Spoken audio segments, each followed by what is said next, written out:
Ok, bueno, pues esta es la siguiente sesión de hoy. Vamos a hablar sobre cómo alcanzar la arquitectura del software, el proceso para crear una arquitectura del software, ¿vale? Eso es un poco lo que vamos a hablar hoy.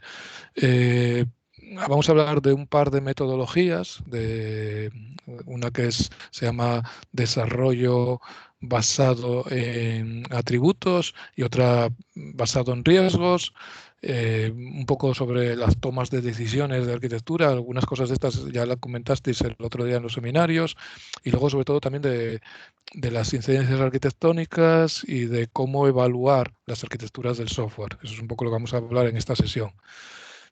Lo primero que vamos a hacer es, bueno, aquí es un poco hablar sobre el balance que hay que tener en cuenta de cuánta arquitectura hay que hacer, si es bueno hacer mucha arquitectura de software o es bueno centrarse mucho más en el desarrollo. Y como todo, yo creo que os va quedando claro en la asignatura que yo soy siempre muy partidario de las soluciones de compromiso, pues hay que buscar un punto óptimo, una solución de compromiso de o sea, esta curva marca los costes de un proyecto y un poco o la cantidad de tiempo que puedes dedicar. Entonces, se supone que cuanto menos tiempo dediques al proyecto, pues va a ser mejor. Entonces, este punto óptimo que hay que encontrar viene marcado un poco por esta definición, o sea, por esta fórmula, que esto está sacado de varios estudios que se han hecho sobre software y sobre el tiempo que dedicaban en algunos proyectos a realizar arquitectura en ese proyecto. Es decir, decía, vamos a estar, imagínate, no haces nada de arquitectura, dices, pues no hago nada de arquitectura, o aquí haces un 50% del tiempo dedicado a arquitectura. Es un poco esta flecha lo que pone, ¿no? Es la cantidad de tiempo que dedicas a la arquitectura.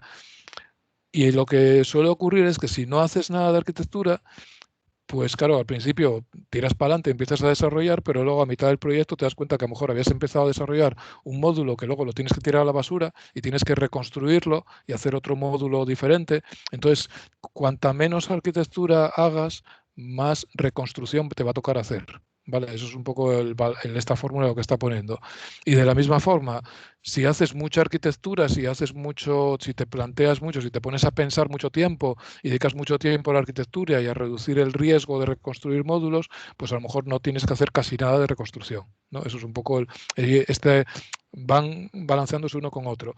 ¿Y el punto óptimo cuál es? Pues el punto óptimo puede ser pues hacer un porcentaje de arquitectura por aquí más o menos y que este porcentaje de arquitectura te lleva a tener alguna decisión de estas de reconstrucción, pero no demasiadas, ¿vale? Eso es un poco lo que hay que encontrar, este punto óptimo. Aquí os pongo esta fórmula, ¿no? El tiempo total de un proyecto pues es el tiempo de desarrollo que tienes que hacer, algún tiempo de desarrollo que siempre tienes que hacer, el tiempo que dedicas a pensar lo que vas a hacer, la arquitectura, y el tiempo que dedicas a reconstruir cosas que hiciste y que tienes que tirar a la basura y que porque te equivocaste con la decisión o lo que sea. Entonces, sumando eso, te sale el tiempo total y sale esta fórmula y por eso hay que buscar un poco ese tiempo óptimo, ¿vale? Eso es un poco lo que se ha analizado viendo por ahí algunos estudios. Entonces, yo creo que algo de arquitectura hay que hacer, pero tampoco pasarse, porque si haces mucha arquitectura, al final vas a retrasar el proyecto porque estás ahí todo el tiempo pensando lo que vas a hacer. Sobre las metodologías y pues eso, el Attribute Driven Design, primero que tengo que decir, bueno, esta metodología sale de este libro, no sé si sale en la cámara, que es eh, Arquitectura del Software en Práctica. Voy a hablar algo más de este libro porque muchas de las cosas que hablo salen de ese libro. Eh, Está bien, pero yo también tengo que decir que yo en la práctica, en proyectos que he trabajado, no lo he utilizado, ¿vale? O sea, entonces es una metodología que está bien en teoría, pero en la práctica, yo hablando con empresas y tal, no me suena que se esté usando mucho. La metodología, pues eso, se basa en atributos de calidad. Esto de AC, aquí son atributos de calidad. Entonces tú defines unos atributos de calidad, esto es lo que hablamos en la sesión pasada, y luego vas descomponiendo el proyecto en etapas, de forma que cada etapa eliges unos patrones arquitectónicos y unas tácticas para resolver o para satisfacer un conjunto de atributos de calidad que has elegido, ¿vale? Entonces, un poco la idea. Entonces, ¿cuáles son las entradas que tienes? Pues tienes los requisitos de atributos de calidad, las restricciones que surgen en ese momento, los registros funcionales significativos para la arquitectura y la salida es, pues haces una descomposición modular de los primeros niveles, unas vistas y unos elementos y la funcionalidad asignada a esos elementos. Es un poco la idea en teoría. Aquí hay un dibujo que os pongo que está sacado de este libro que es un poco, bueno, está sacado de otro libro más reciente, que es sobre arquitectura de software, bueno, es este de aquí, por si queréis, si alguien quiere comprar libros, es del Designing Software Architectures, que es cómo diseñar arquitectura de software, que ahí proponen lo que llaman la versión 3.0 de ADD, de diseño basado en atributos, y lo que dicen es que bueno, que tú tienes como entradas, todas estas entradas de aquí, los objetivos de diseño, requisitos funcionales, los atributos de calidad, restricciones y las preocupaciones, los revisas, empiezas revisándolo, haces un objetivo para esta iteración, eliges uno o más elementos del sistema que vas a refinar, eliges uno o más conceptos de diseño para esos elementos, y empiezas a trabajar y a hacer unos elementos arquitectónicos asignando responsabilidades. Esto es interesante, asignar responsabilidades, es decir, bueno, este elemento, este módulo va a hacer esto, esto y esto, de estas son las responsabilidades. Eso es importante cuando hagáis los building blocks, cuando los bloques de construcción de la arquitectura, siempre a cada bloque asignarle unas responsabilidades y unos interfaces también, ¿no? Un interfaz es como cuáles son los componentes que lo van a llamar o cómo lo van a llamar. Luego hacen unos vistas, pues eso, los building blocks, unas decisiones de diseño para este componente, ese módulo, y luego actualizan el diseño y vuelven a revisarlo. Como veis, esto es iterativo. Pues vuelven otra vez a elegir otros nuevos elementos y así sucesivamente. Esto es un poco lo que marca esta metodología, que está bien en teoría, pero y bueno, en este libro pues menciona algunos ejemplos y tal.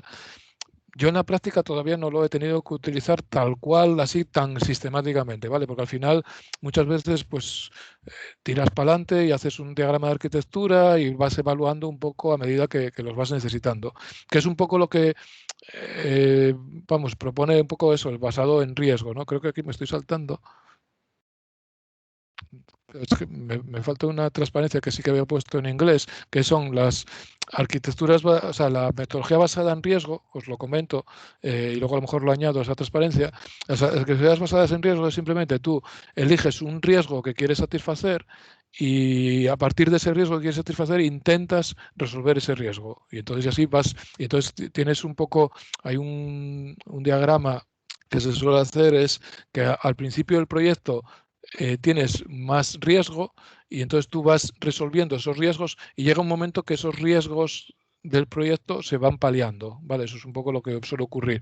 Entonces es un poco, hay un límite en el cual ya no tienes que tomar tantas decisiones de arquitectura porque el riesgo ha ido cada vez a menos, ¿vale? Eso es un poco la metodología esta basada en riesgos. Al final, lo que sí funciona y lo que sí que vais a tener que hacer mucho, y de hecho ya lo habréis visto y algunos ya habéis tenido que hacerlo, es tomar decisiones. O sea, el arquitecto del software lo que sí tiene que hacer es tomar muchas decisiones, tomar lo que se llaman decisiones significativas desde el punto de vista de la arquitectura del software, que son normalmente decisiones, es decir, no tienes que tomar todas las decisiones, no tienes que decidir estas líneas de código están bien o están mal, a nivel, hay ciertos niveles en los que ya no tienes que bajar, pero sí que tienes que tomar decisiones que afectan a estas cosas de aquí, que son los atributos de calidad, la estructura, los componentes principales del software, las dependencias entre esa estructura, esos componentes, los interfaces, como que van a tenerlo, y luego algunas técnicas de construcción. A veces, por ejemplo, un arquitecto de software pues puede decidir utilizar por ejemplo, un lenguaje de programación respecto a otro lenguaje de programación y justificar por qué utilizas ese lenguaje de programación. Eso son a veces decisiones del arquitecto de software. A veces sí, a veces son del diseñador. Muchas veces depende en las arquitecturas, si haces microservicios, a lo mejor tú diseñas los diferentes microservicios y luego ya a nivel de diseño, los diseñadores de ese microservicio son los que dirigen el lenguaje de programación. Pero normalmente suele ser algo que el arquitecto también interviene.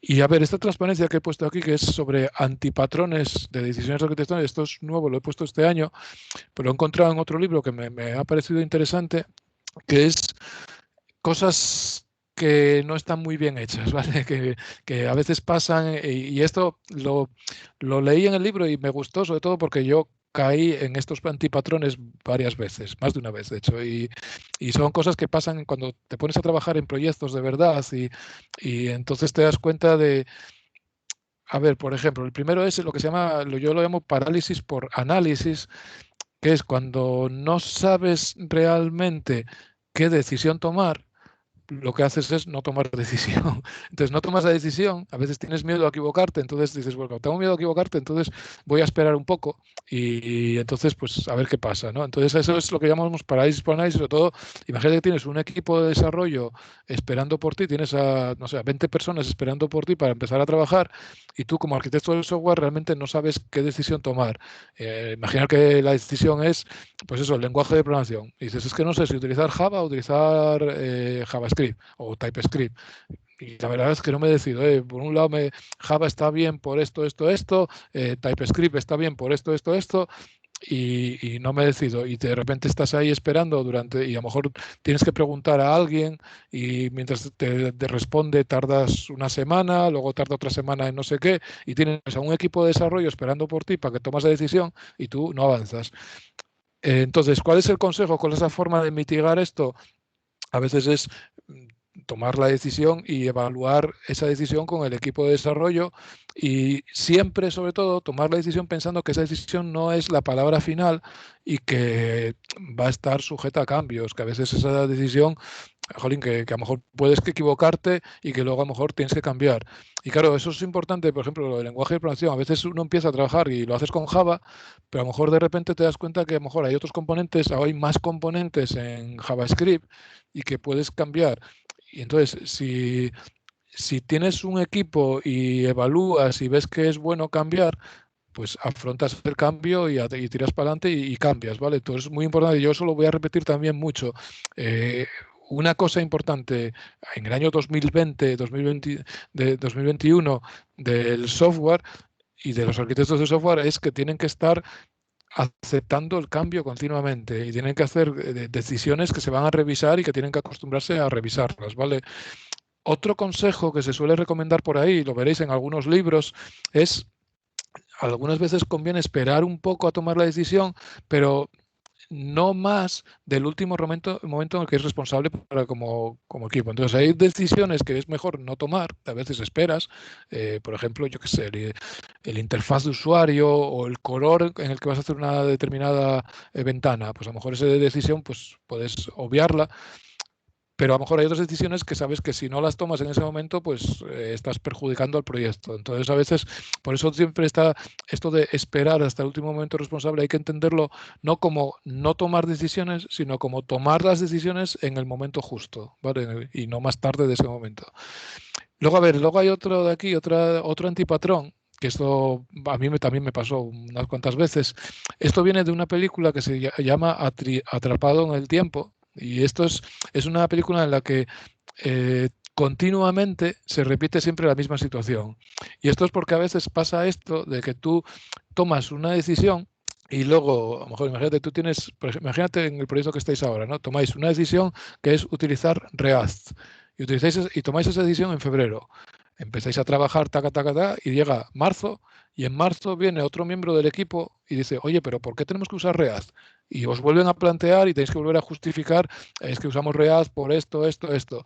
Seguís trabajando y llega abril y en abril viene otro miembro del equipo y os dice, oye, pero esto de React, ¿por qué React y no Angular o otra cosa? Y estás continuamente, es como que estás atrapado en el tiempo porque siempre continuamente están discutiendo las decisiones que tomaste una y otra vez y al final la causa es que la gente no sabe por qué has tomado esa decisión o no está convencida del todo o no está, entonces no hay una buena justificación. Entonces por eso es muy importante siempre incluir una justificación de todas las decisiones que se toman y tener un claro dónde están esas justificaciones porque al final en estas situaciones tú siempre puedes decir vete a mirar la justificación que está aquí y ya si no les gusta, pues puedes aclararlo, lo que sea, pero por lo menos está justificado claramente. Porque muchas veces algunas decisiones, mismamente al que toma las decisiones se le olvida la justificación, porque a veces tomas decisiones y luego tiras para adelante y luego no te acuerdas muy bien porque, sobre todo si son descomposiciones modulares, cosas de estas, a veces se te pueden olvidar. Y luego el otro patrón que también está muy relacionado con este es, a ver, el nombre que le dan en este libro es decisiones basadas en correo electrónico, en email.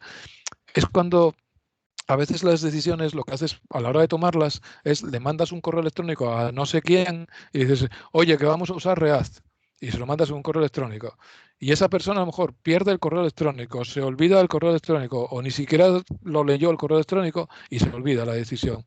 Esto a mí también me ha pasado unas cuantas veces y esto, a ver, es simpático, pues, a ver, esto puede ser simpático. El problema es cuando tú a lo mejor pasa un mes y te das cuenta que la gente, tú habías dicho que tenían que utilizar React y en vez de utilizar React están utilizando Angular joder, y pasó un mes y tú de repente te das cuenta de que no es lo que tú querías porque luego si no utilizan React va a haber problemas por otro tema o por lo que sea. Entonces, para evitar esto, claro, el único consejo aquí es tener un registro de las decisiones arquitectónicas para que la gente lo consulte y que esté muy accesible a todos los miembros del equipo. O sea, esto es muy, muy, muy importante, ¿vale? Entonces, eso sí, yo esto me he dado cuenta cuando he visto, esto lo he sacado de un libro que se ha publicado ahora en el año 2019, 2020, y cuando lo he leído, yo me sentí muy identificado y por eso ahora lo meto en la asignatura porque realmente creo que es muy importante. O sea, tener un buen registro accesible de decisiones arquitectónicas es fundamental. También, si os dais cuenta, en la clase de seminario del viernes pasado, algunos tuvisteis que hacer el trabajo sobre esto. Precisamente lo metí por eso, porque es muy interesante. El registro de decisiones arquitectónicas, al final es, sobre todo, pensar que las decisiones arquitectónicas que toméis muy pocas veces van a ser óptimas. Casi siempre son suficientemente buenas en ese momento para tirar para adelante. ¿Vale? Esto es un poco decir, pues mira, en este momento, evaluando las condiciones, el contexto que yo tengo, pues he decidido utilizar React porque me parece que es lo más pragmático. Y entonces tiras para adelante y si incluyes una justificación y en base a esa justificación, ¿por qué? Pues entonces la gente ya puede responder, primero, ¿quién tomó la decisión?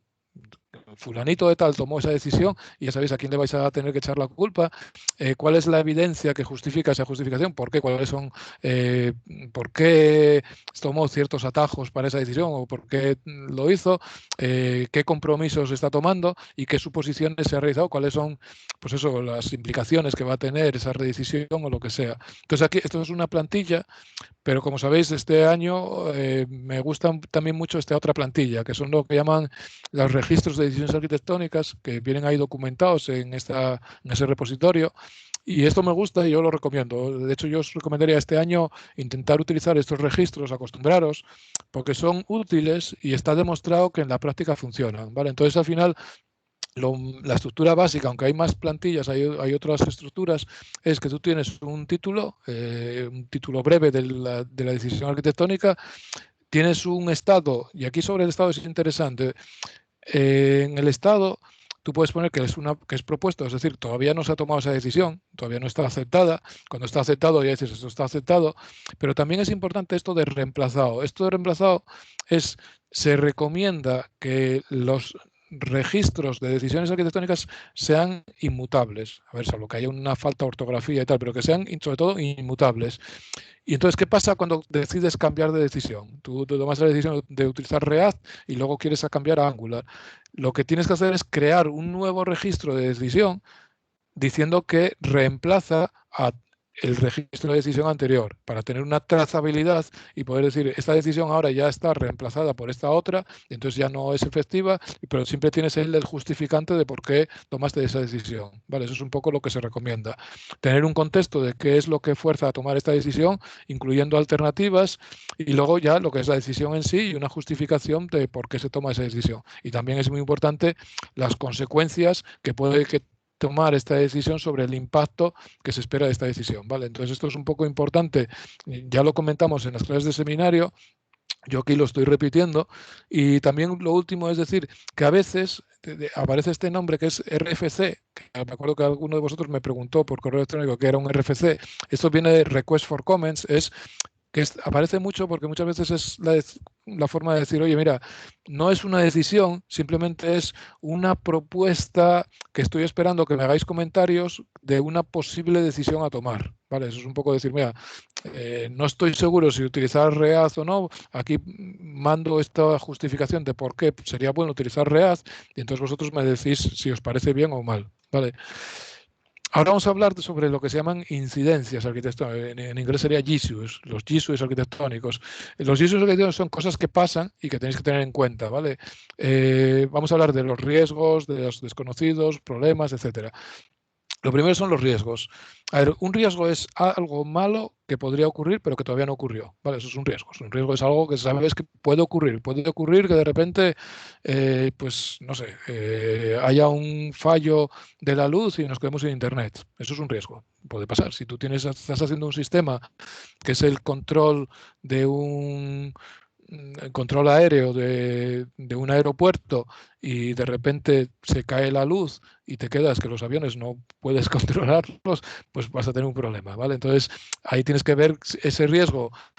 ¿Cuántas probabilidades que ocurra? Pues a lo mejor hay una probabilidad de un 0,1%, pero si en 0,1% ocurre, quiere decir que cada 100 días, uno de los días te vas a quedar sin, sin luz y pues tenéis que tener algo para paliar, para mitigar ese riesgo, ¿vale? Entonces los riesgos, primero hay que tener en cuenta que pueden ocurrir y lo que se suele hacer siempre es identificar la probabilidad de que ocurra el riesgo, o sea, los riesgos se suelen medir siempre como la probabilidad de que ocurra multiplicado por el impacto que pueda tener. Entonces tú tienes, vale, esto que por ejemplo en este caso, ¿no? La probabilidad de que ocurra es 0,1, multiplicas por el impacto. El impacto es que los aviones se chocan entre sí y tal.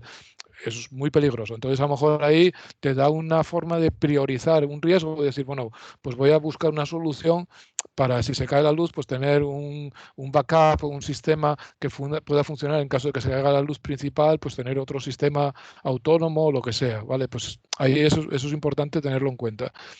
Y eso es lo que vamos a ver ahora con la tabla de valoración de riesgos. Esto se suele hacer mucho cuando estás gestionando los proyectos y aunque esto creo que lo vais a dar el año que viene más, con más detalle, yo lo meto un poco para que esto también lo podáis ir teniendo en cuenta ya en los documentos de arquitectura, porque los documentos de arquitectura muchas veces lo que se recomienda es ir haciendo el documento de la arquitectura afrontando primero los riesgos más importantes. Es decir, tú primero te centras cuáles son los riesgos más importantes y entonces a esos les das una prioridad e intentas hacer la arquitectura afrontando esos riesgos. Eso es en general bastante importante. Entonces, para esto se suele hacer, primero, valorar los riesgos siempre desde el punto de vista del impacto y la probabilidad de que ocurra, esto ya lo comenté. Y luego aquí, a ver, el problema que hay es que estos son siempre valoraciones que pueden ser subjetivas. A veces es difícil, te puedes hacer una valoración basándote en el histórico anterior, pero a veces si ya has tomado medidas para corregir el histórico anterior, pues no es válido porque ya hay nuevos sistemas.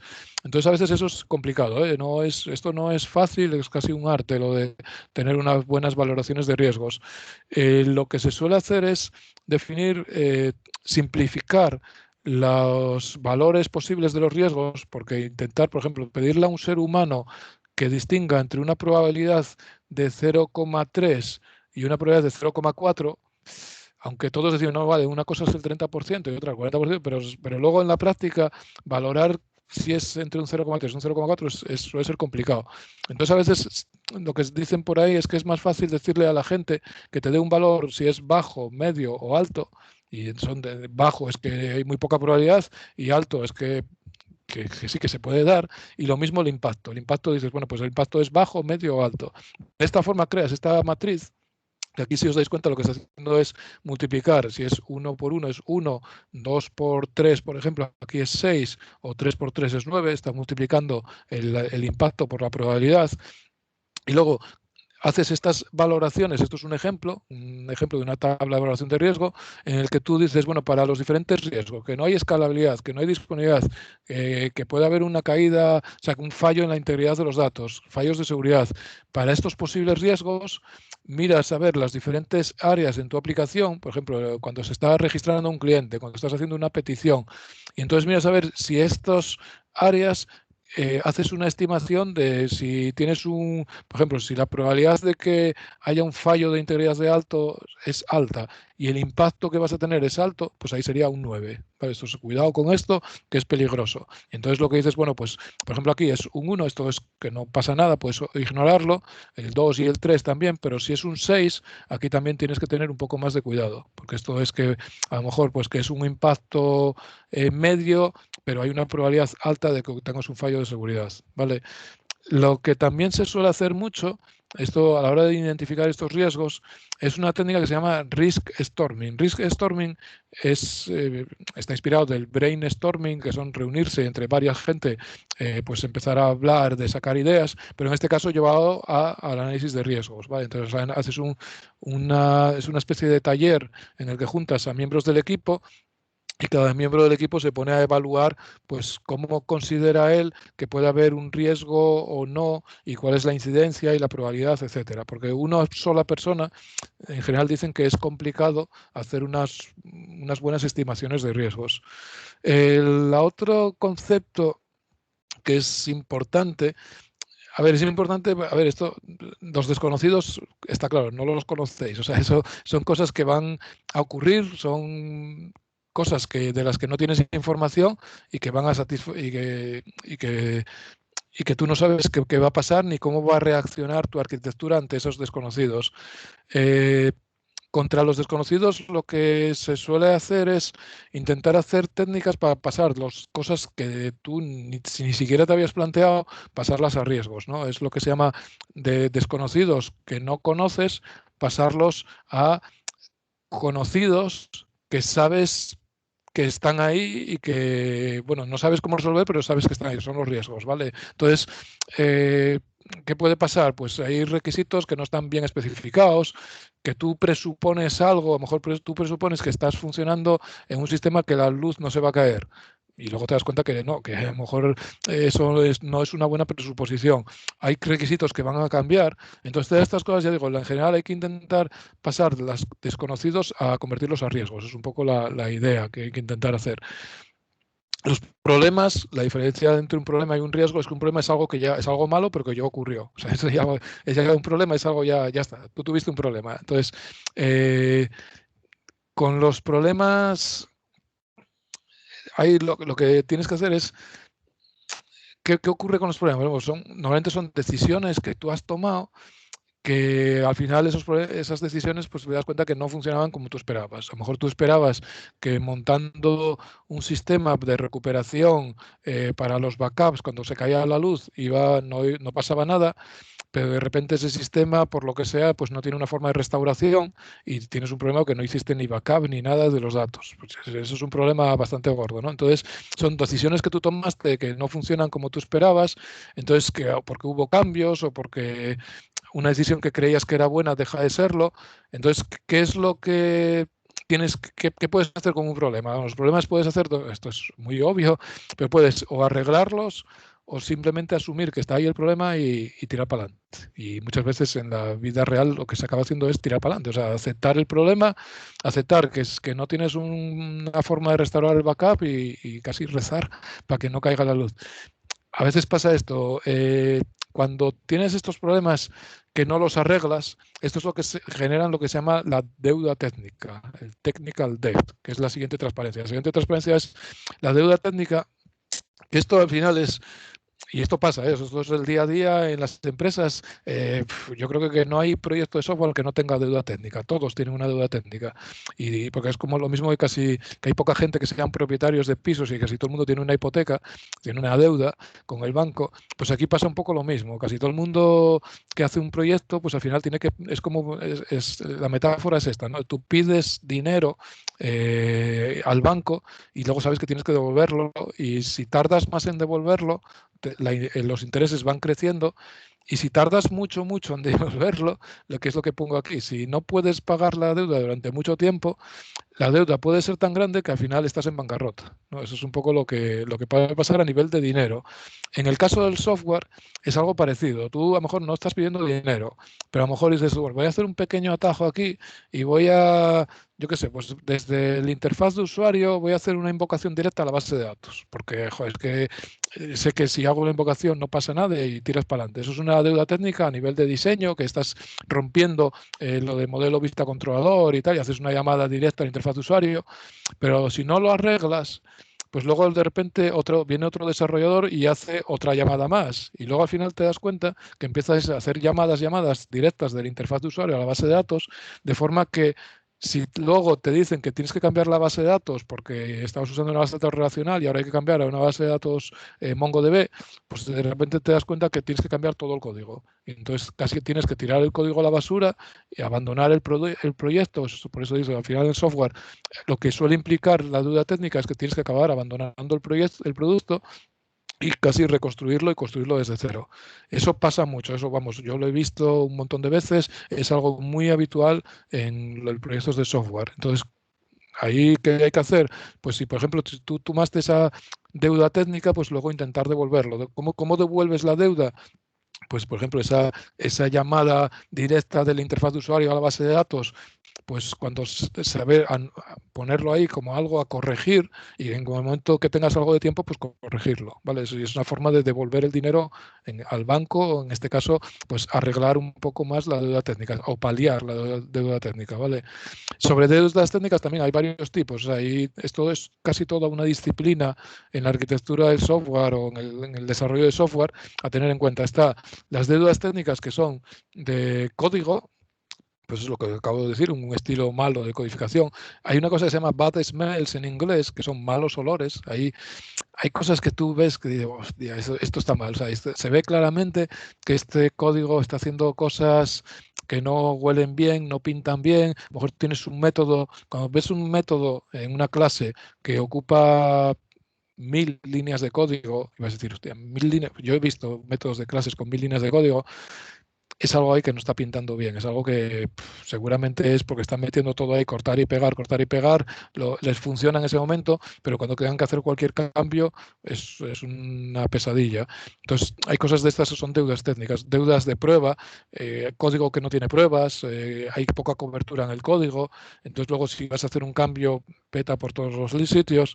A veces las propias pruebas están mal hechas, entonces al final luego si quieres hacer un cambio, lo que te está suponiendo un problema son las propias pruebas, la documentación, esto sí que lo he visto mucho, aspectos importantes que no están documentados o documentación simplemente que no está actualizada, que documentación que hiciste al principio del proyecto que luego cambia y que no está sin actualizar.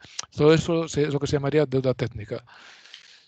Luego están lo que se llamarían las diferencias de comprensión. Esto también es algo muy, muy habitual, mucho más de lo que a vosotros os pueda parecer, que es cuando te das cuenta que lo que tú pensabas que tenía que hacer el sistema es diferente de lo que piensan los stakeholders. Y a lo mejor los stakeholders puede ser el jefe tuyo de la empresa o también puede ser los clientes o otros desarrolladores y cada uno piensa una cosa diferente. O sea, hay muchos problemas de comunicación. Esto es algo, vamos, yo creo que ya lo puse en algunas transparencias anteriores, pero cada vez me doy cuenta más. Casi siempre los problemas son problemas de comunicación, son problemas humanos, más que problemas técnicos. Los problemas técnicos normalmente se suelen resolver más o menos bien, o sea, más o menos, a veces hay que llegar más tiempo, ¿no? Pero los problemas de comunicación suelen ser los más problemáticos siempre, y es un poco lo que hay que intentar identificar. Entonces, ¿cómo se puede paliar los problemas estos, las diferencias de comprensión? A veces es hacer presentaciones de la arquitectura. Pues os voy a hacer una presentación en PowerPoint a los stakeholders, hacerles preguntas a los stakeholders para tratar de identificar si ellos realmente entienden lo mismo que tú. Pues es un poco lo que suele ayudar. Luego, una cosa que suele aparecer mucho en arquitectura de software, aparece en la práctica, es cuando lo que se llama el deterioro o lo que se llama arquitecturas que van a la deriva. Es aquí esto puse una barca en medio del mar que va a la deriva. Y esto es cuando el sistema que se ha implementado, o sea, sí que hay un salto entre lo que es el sistema implementado, que casi nunca es igual al sistema que el arquitecto se imaginaba. O sea, siempre hay una gran diferencia entre lo que los desarrolladores son capaces de implementar y lo que el arquitecto tenía en mente. Yo ahora hace poco tuvimos un proyecto bastante grande y yo era el arquitecto, yo hice unos diagramas, un software que a mí me parecía súper interesante y me parecía muy bien. Y vamos a entregar el proyecto ahora enseguida y no se hizo lo que yo creía. que se podía hacer, pero bueno, pues al final pues hay problemas en los equipos, los equipos a lo mejor tienen conocimiento diferente del conocimiento que el arquitecto tiene, a lo mejor la gestión del proyecto obliga a tomar ciertas decisiones que en ese momento pues podían cambiarse por otras, y al final, si no hay una cierta vigilancia, pues la arquitectura puede ir derivando y alejándose del diseño que se había planificado hasta que no se parece en nada, ¿vale? A veces que luego dice, no, esto que me están entregando no tiene nada que ver con lo que se había propuesto inicialmente. A veces ayuda a tener código que se llama arquitectónicamente evidente. Esto suele ser una forma de mitigar esta diferencia. Y dices, bueno, yo con este código yo puedo ver que aquí, si yo tenía estos dos módulos, en el código hay estos dos paquetes y entonces más o menos pues parecen parecidos. Y luego a veces lo que suele pasar, de hecho en este proyecto que yo estoy comentando, ha pasado, es que se toman unas decisiones al principio basándose en unos determinados aspectos del contexto del negocio, pero luego en mitad del proyecto aparecen nuevos aspectos del contexto y del negocio que hay que tener en cuenta. Entonces esa decisión que tú hayas tomado inicialmente, pues a lo mejor ya no sé si es válida o no, tienes que evaluar si es válida, tienes que hacer una evaluación de las decisiones. Entonces a veces es importante saber si vas a poder revisar y si puedes evolucionar tu arquitectura adaptándose a las nuevas decisiones. Okay. Lo siguiente, para terminar esta sesión, es lo que se llaman las técnicas de evaluación de arquitecturas. ¿Cómo evaluar las arquitecturas? Aquí tengo que decir lo mismo casi que de lo de ADD, que son dos técnicas que se mencionan en estos libros, en el libro de Arquitectura de Software en Práctica, pero que en la vida real yo tampoco las he visto utilizarse de forma tan sistemática como os lo voy a presentar a vosotros. Una de ellas es lo que se llama ATAM. ATAM es método de análisis de soluciones de compromiso de arquitectura, y esto es lo que se basa, o sea, la idea es sencilla, pero claro, esto funciona haciéndolo para equipos grandes, tú haces una presentación a los stakeholders, claro, lo primero que te pide es tener a todos los stakeholders juntos, lo cual casi siempre es imposible. O sea, tener a todos los stakeholders en la misma habitación, eso en la práctica es casi una utopía. O sea, no, ojalá, pero los stakeholders, pues claro, tendrías que tener al jefe tuyo de la empresa, a los clientes, a los contratistas, a los desarrolladores, todos metidos en la misma habitación. Eso es muy difícil. Hay muchos aspectos que lo impiden. Entonces, si lo consiguieras, pues tú harías una presentación de los aspectos claves de negocio, lo de la arquitectura, los enfoques que tú has seguido en la arquitectura, harías un árbol de la utilidad de esos enfoques pensando en los atributos de calidad, y luego analizarías esos enfoques, cómo los has resuelto y los resultados de cómo los has presentado. O sea, presentarías los resultados. Esto, ya digo, es una versión simplificada. En principio suena bien. En la práctica yo no lo he visto usar, ¿vale? Es lo único que puedo decir, es que yo esto es más a nivel teórico que a nivel práctico. Y lo mismo con esto de Cost Benefit Analysis Method. Es un método de análisis de costes y beneficios.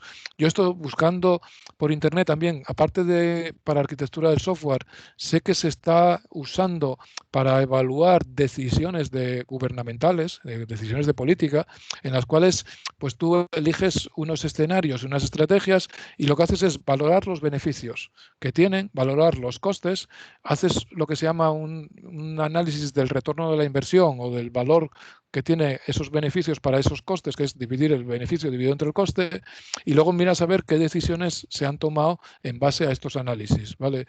Yo lo que he visto, de hecho os puse aquí este enlace a estas transparencias que lo explican con más detalle, y yo lo que he visto es que es un análisis que lleva bastante tiempo hacer y que sobre todo el problema que yo veo es que estas cuantificaciones de beneficios y de costes tienden a ser subjetivas, entonces estás haciendo valoración o tomas de decisiones con unas bases que son subjetivas, y al final es como bastante complicado tomar o sea, estar seguro de que estás realmente tomando esas decisiones. Entonces, al final, la idea es buena, es útil, pero yo en la práctica todavía no lo he visto muchas veces utilizar. Okay. Bueno, esto sería el final de esta parte.